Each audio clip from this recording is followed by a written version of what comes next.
At habang ako nag-aadobo mga misis, ayan, may nabili ako na broccoli. Ayan, ang laki niya. Ano siya? Apat na malalaki.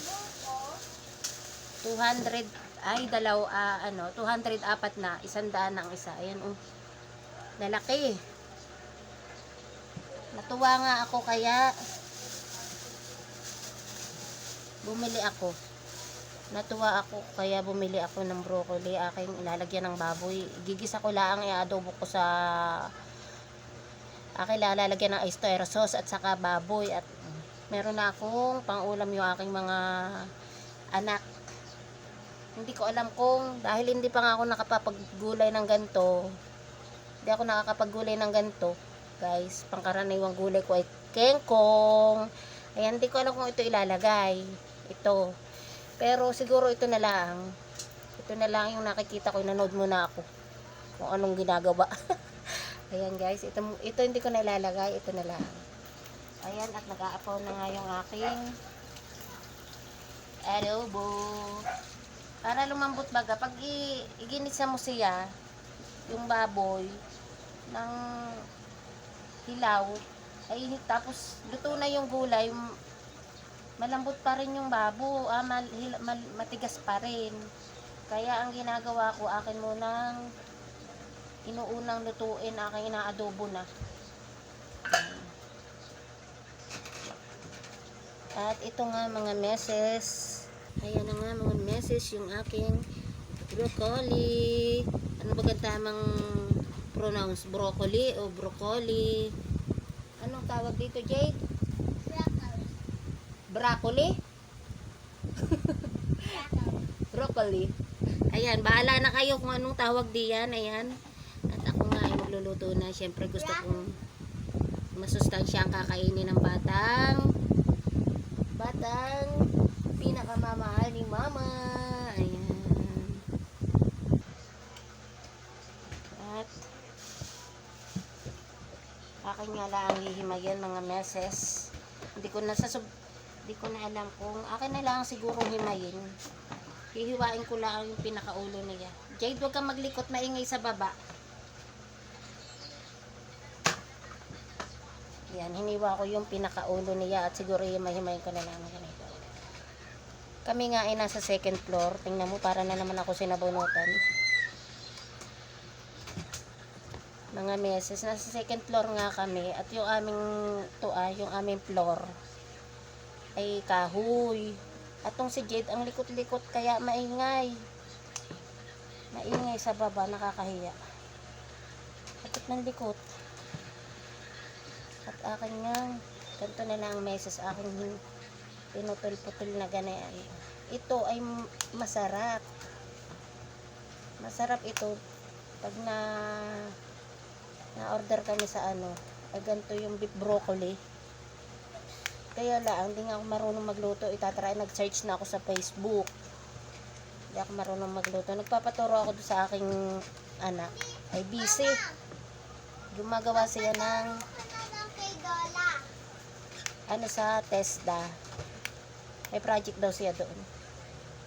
Mama, magpaturo ka na lang kay Dola. Search ko dito. Huwag kang maingay na. Ano ka ng sarili mo. Search ko si Dola.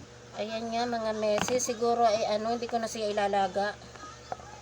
Igigisa ko na siya ng diretsyo. Gusto ko yung parang hapko, yung tumutunog-tunog. Ayan.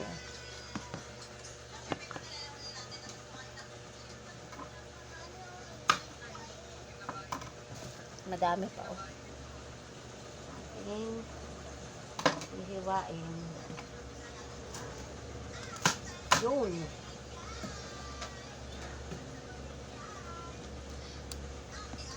Hugasan lang nating mabuti guys. Gawa ng ito ay binili ko sa tumpok-tumpok baga. Kaya ibig sabihin ay sa alikabok.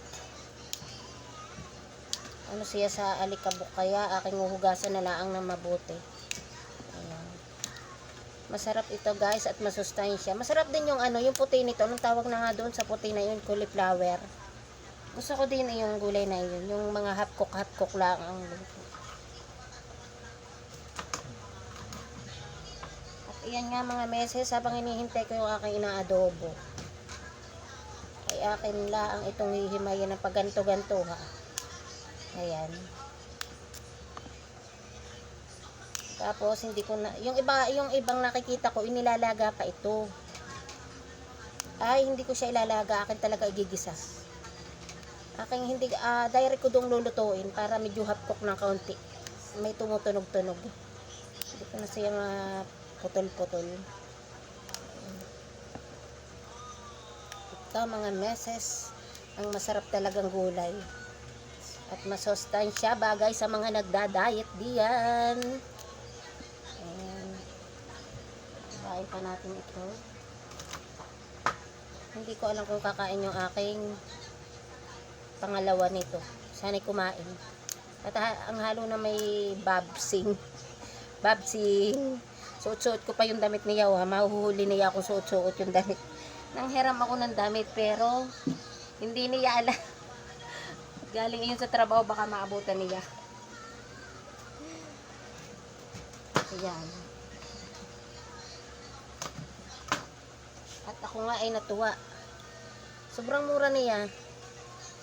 Halagang 200 lang ito. Ang dami na. Oh, ganda-laglaga na. Ang dami na guys. Oh, tumpok-tumpok na. Para minsan-minsan nakatikim tayo ng mga special na bulaklak. Bulaklak ba ito? Cauliflower. Ayan.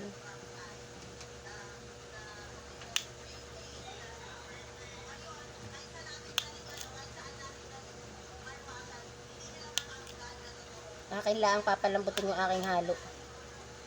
At pag hinintay mo yung lumambot dito, ito'y masusobrahan naman ng luto, kaya inuuna kong palambutin yung halo.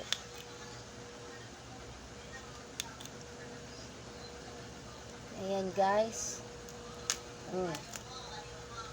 Yan na yung lahat. Oh, meron akong isang bundok na gulay. Ayan.